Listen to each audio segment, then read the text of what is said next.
My boyfriend's best friend lost his home in the California wildfire, and my boyfriend told him his family could move into our cramped apartment without asking me first, and now I'm resenting him for it. Posted by you/throwawayfire66. First, I just want to preface this by saying that I am fully willing to support their family through tangible means like buying them food, supplies, furniture, etc. I just don't think our apartment is a viable option. My boyfriend, 21M, and I, 21F, live in a 2-bedroom, 1-bathroom apartment in a very expensive area. Rent is around $3,000 per month, and we're both stressed out college students. This guy, 22M, has been best friends with my boyfriend since high school, and they regularly keep in touch and drive to see each other. My boyfriend and I live in NorCal, while they live further south. The friend has not been in a good financial situation for the last 2 years. He dropped out of community college after he got a girl pregnant, and they ended up getting married after she gave birth. She is now 7 months pregnant with their second child.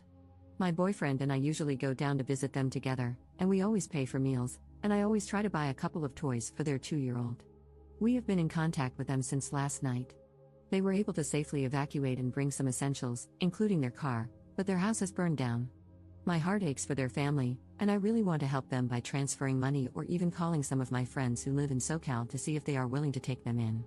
But during a FaceTime call this morning, my boyfriend immediately, without any hesitation or asking me, offered up our small apartment to them. They were very thankful and initially said it would be too much for us, but my boyfriend insisted, and they graciously accepted in the end. I was in the background, barely silent the entire time. After my boyfriend hung up, I asked him why he extended the offer without even asking me, and he acted shocked and said that he thought I would 100% support his decision. I told him that I would have in any other living situation, but we are 2 poor college students, living in a small apartment in an expensive area, and it is definitely going to be more than difficult to accommodate his friend, his pregnant wife, and their toddler. My boyfriend said that I was being a bit selfish and that they just lost their house and that I should be more understanding and sympathetic. And don't get me wrong, I agree that I'm being selfish, but I am also being reasonable and trying to think rationally. I may be a bit biased since I am in the middle of preparing for the MCAT, which I'm taking in January, and I really need to do well on it, and dear God, it is not an easy test. My boyfriend and I are both in very stressful majors that require a ton of work and studying, and on top of that, we both work part-time. I feel like I'm already so stressed out right now with school, work, and everything. I look forward to the quiet time in our apartment that we get to spend. I digress, but I can't help but think of how this changes everything. Of course, this is probably temporary, even though my boyfriend said they could stay as long as they need to, but right now is really not the time. My boyfriend and I argued over this for an hour, and I ended up just heading out for the day. My boyfriend is sticking to his plan, and he texted me saying that he's sorry and that he knows it'll be hard, but to remember we're doing a good thing and supporting our friends in a time of crisis. I couldn't help but think that it was really his friend and not ours, but I might just be being bitter. They are planning to drive up tomorrow morning. I'm just so worried, stressed, and my anxiety is through the roof. I came home around 2 hours ago and noticed that my boyfriend has already set up a mattress in our second bedroom, which is our office/work area, and set up the couch. I burst into tears and almost had a panic attack. I just don't know how to deal with toddlers, and I also don't know how to support and take care of a pregnant woman. My boyfriend comforted me, but I can't help but feel a bit resentful right now. He agreed to this without asking me, and I can't fight back now. I would seem like such a horrible person. I'm still crying in our room as I'm typing this, and my boyfriend went out to stock up on groceries. God, I don't know what to do, and I feel so panicky. What can I do at this point, Reddit? I'm at a complete loss. Additional info from Op regarding her feelings about the best friend's family. To be very honest, I'm not the biggest fan of their family. From what I could tell from visiting them with my boyfriend, they do not have their act together. When we visited them around 3 months ago, the wife regularly went out and partied while pregnant, and their toddler is extremely misbehaved. While I was there last time, I had to help change the toddler's diaper while the wife was out partying, and my boyfriend and his friend were playing video games. Relevant comments. Commenter. Do they have any other options? Honestly, my boyfriend would do the same thing, and I love that about him. It really sucks that this is happening during such an important time in school, but if these people have nowhere to live, I don't see how turning them away isn't a little heartless.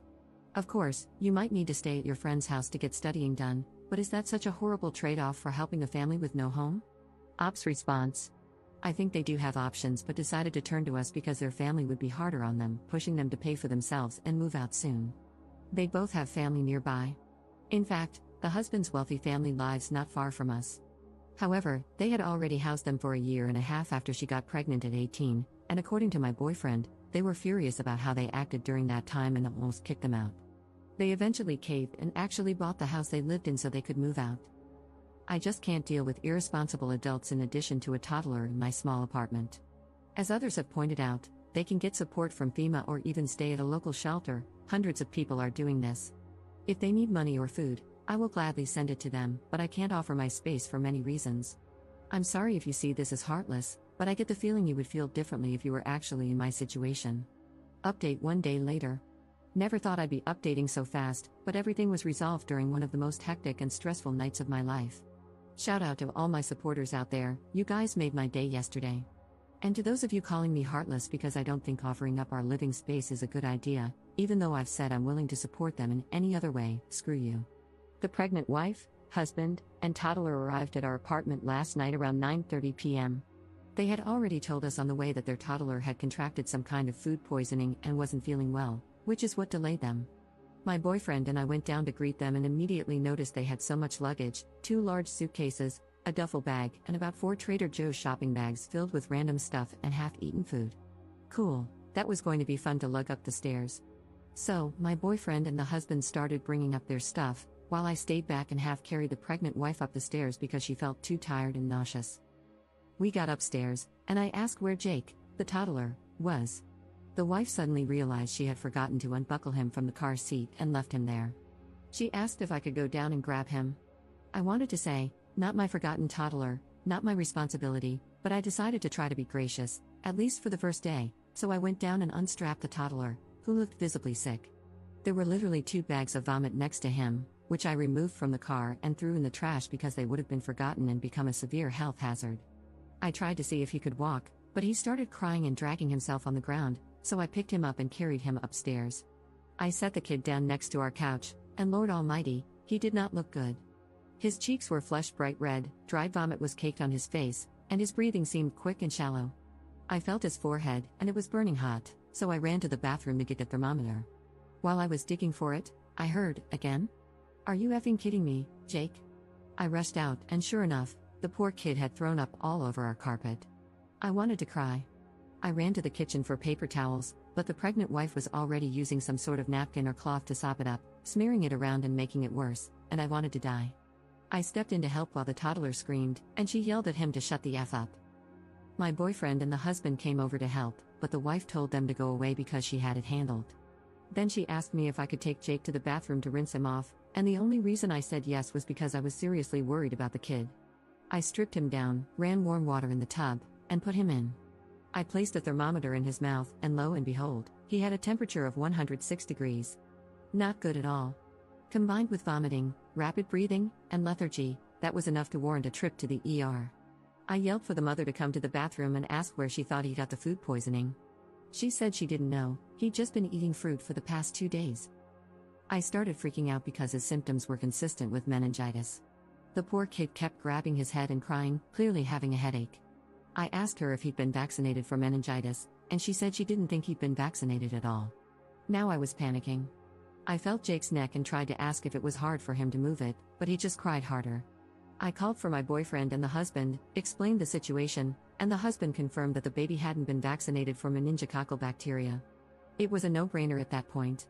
I told them how life-threatening meningitis could be and that it could leave Jake paralyzed. The wife burst into tears and gave the okay, so all 4 of us, plus Jake, piled into their car and headed to the ER. My boyfriend drove while I sat in the back, cradling Jake and checking for rashes on his arms and legs with my phone flashlight. The wife kept crying. I was close to crying too. We finally got to the ER, and I told them there was a 2-year-old with symptoms, blah blah blah, who hadn't been vaccinated for meningitis, and we suspected he had it. They immediately brought him in and asked if I was the parent.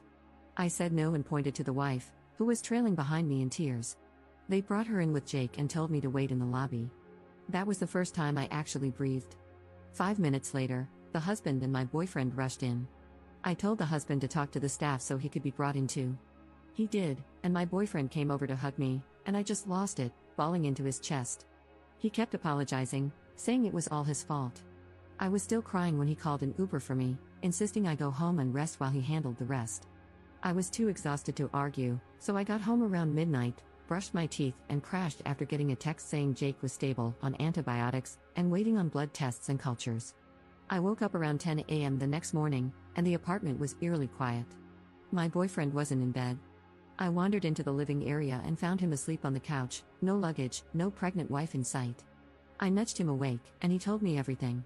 Jake was in the ICU, and my boyfriend had managed to get a nearby hotel for the family at half price after explaining what had happened.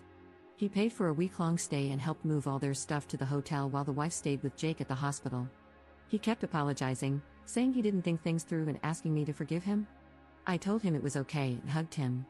It turned out to be one hell of an experience, one I never want to relive, but I'm glad Jake is safe, and I'm really glad they won't be living with us. Relevant comments. Commenter. I thought the meningitis vaccine wasn't approved for kids until they are 11 in the US. Ops response. Some infants and toddlers can get it if they suffer from certain deficiencies, autoimmune disorders, or are HIV positive. Commenter 2. Sometimes things happen for a reason. It seems like this happened to you so you could save a life. A bad experience for you, but good for the kid. Ops response. Yes, I'm thankful that I was able to catch a few of his symptoms. I'm no doctor by any means, but meningitis is an incredibly scary infection. I'm glad I urged them to go to the ER. However, I must say, I lost a lot more respect for the family from this experience. Adds some final words to commenters. Some key points that people keep missing. The pregnant wife, husband, and toddler chose to drive over 600 miles to live in our 2-bedroom, 1-bathroom home instead of staying with the husband's wealthy family, only around 200 miles away, who also paid for their house and housed them for 2 years. I have my suspicions as to why this is the case, but you can make your own judgments. Finally, the pregnant wife's behavior is no different than usual. I've been to their house multiple times and can confirm that she curses at her child, drinks while pregnant, and is unable to adequately care for the child.